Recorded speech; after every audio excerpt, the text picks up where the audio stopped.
Oh, just some scary movie. You like scary movies? Uh-huh. What's your favorite scary movie? I don't know. You have to have a favorite. What comes to mind? Halloween. You know, the one with the guy in the white mask who walks around and stalks babysitters. Yeah. What's yours? Guess. Nightmare on Elm Street. Is that the one where the guy had knives for fingers? Yeah, Freddy Krueger. Freddy, that's right. I like that movie. It was scary. Well, the first one was, but the rest sucked. So, No. you never told me your name. Why do you want to know my name? So I want to know who I'm looking at. What did you say? That's not what you said. What do you think I said? What? Hello? Look, I gotta go. Wait, I thought we were going to go out. Nah, I don't think so. Don't hang up on me. Yes, y'all. It is your favorite nerdy girl here on Nerdy Girl Reviews, and we're back with another spooktacular special. And we are reviewing the famous Scream Queens.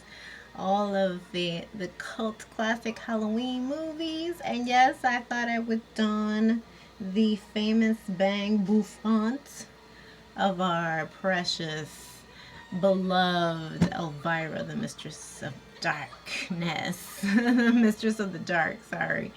Nonetheless, the little excerpt you heard, that was from Scream, Wes Craven's 1993 Scream, which is also getting a revamp. Well, they're bringing back the original cast, actually, and I think sometime in November or in the new year, we'll see this new revamp to the legendary Scream. It's supposed to be super killer. And I thought I used these props. Who uses phones like this? Okay, it's not the cordless that Drew Barrymore uses, but nonetheless, like, do kids even know what these are anymore? Like cord with a cord, and it was connected to an outlet. Anyway, so let's get into this quick review. Also, I want to make mention that tonight's snack kitties is our famous Twizzlers. I've gotten really addicted to these, and not for nothing, they're not that bad in calories. So, great alternative if you don't want, like, necessarily, chocolate, something that's heavy, or even popcorn. You can opt for a nice Twizzlers, and it matches the makeup. So let's get into this quick review.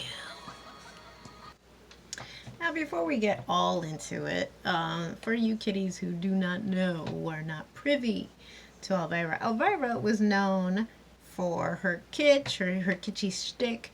She was a hostess of basically horror movies, and she was, I believe, the inspiration for Elvira, the character, because the real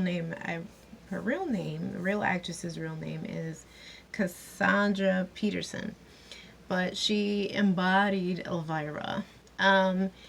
But the influence for it was Vampira, and there's a whole history on that on Google, where you would play these horror movies, and Vampira was terrorizing in the sense that she would introduce certain films, also with some pizzazz and comedy, but she had this really bone-chilling scream.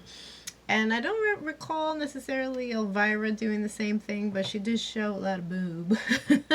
She was very voluptuous, and still is. So I'm sorry, I shouldn't speak of her that way, 'cause she is very much still alive and still collecting those dollars. And every Halloween, people always remember her.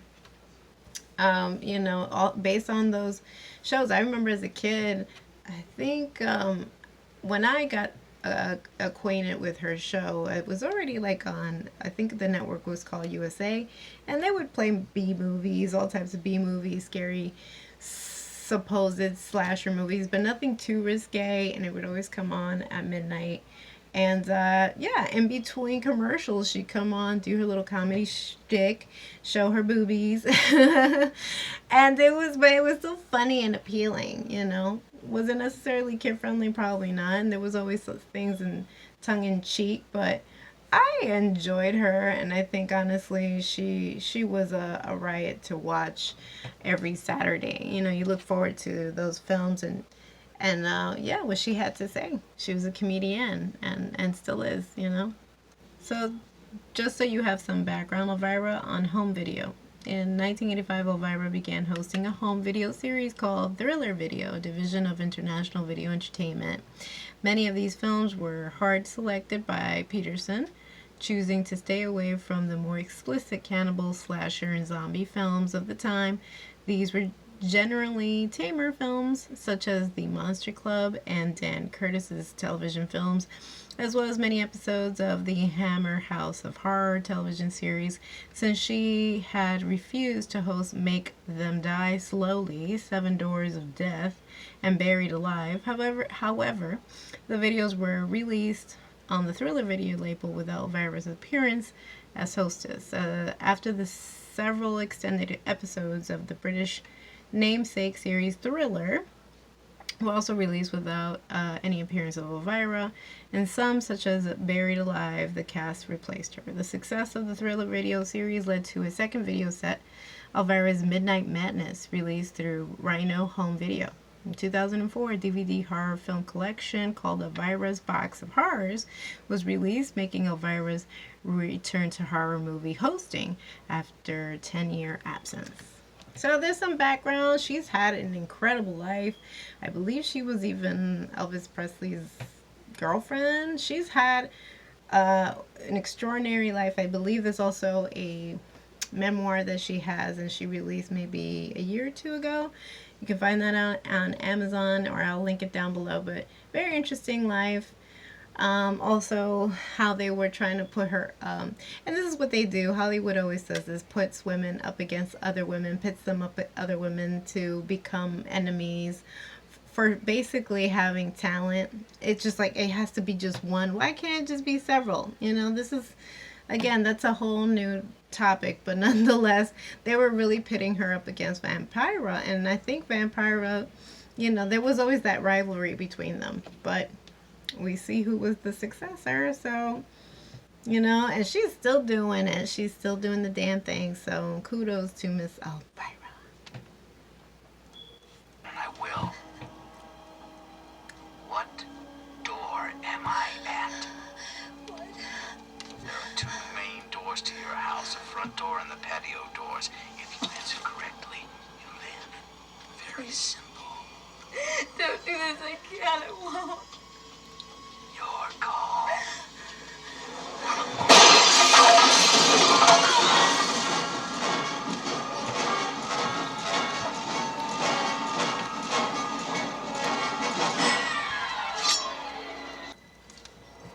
This is one of the best opening sequences in horror movie making, especially for Wes Craven. I think that's why this movie is such a staple. You know, not to mention we had Nightmare on Elm Street, but this was like just a whole new level of unexpected, and Drew did a fascinating job here of playing super scared and vulnerable and on the brink of just like making it, which this scene would go and influence a number of other shows. If you haven't seen it yet, hold on.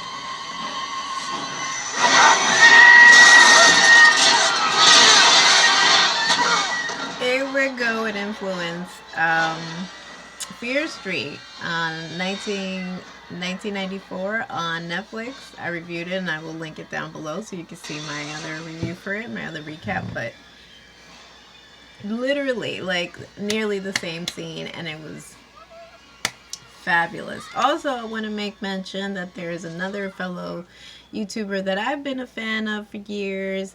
I think he's an incredibly talented makeup artist and creative. He's available on Instagram and YouTube under the name of Matthew Miranda. They're going to be doing a table read for this legendary movie, The Scream, I believe on November 6th.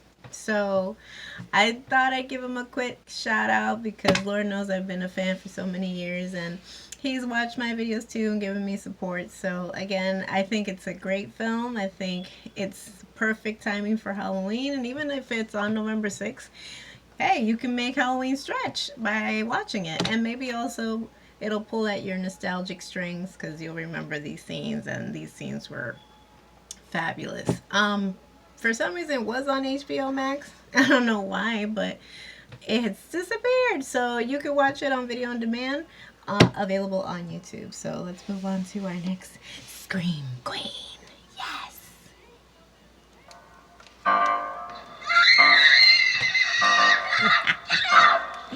Does this sound familiar? That's not the Scream Queen yet, though.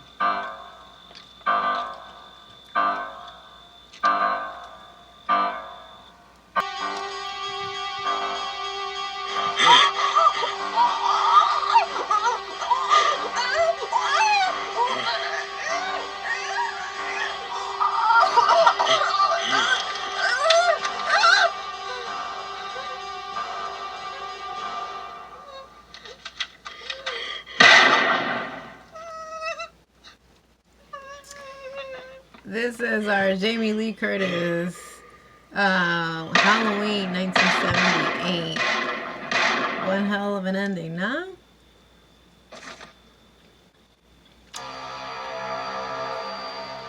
No real understanding as to why he was like this. He just killed just to kill. Complete, pure evil. To later then find out on Halloween 2 that they are siblings.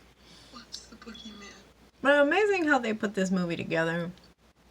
Much like Scream 2. It wasn't going to be called Scream. It was going to be called Scary Movie. Which, ironically, that's what the Wayans brothers ran with when they did the lampoon and the spoof for Scream. It had been so popular that, of course, you know, when there's imitations, that's how you know you have really influenced pop culture. And this with this movie too. If you haven't watched it, and I forgot to mention, Jamie Lee Curtis's character name in Halloween is Laurie Strode, famous Scream Queen.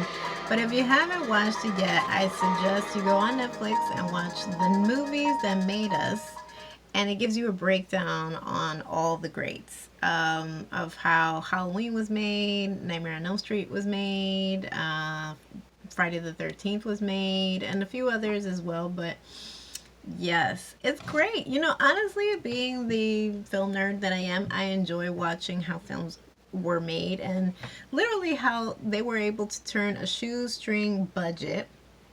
And I think in one case they only had like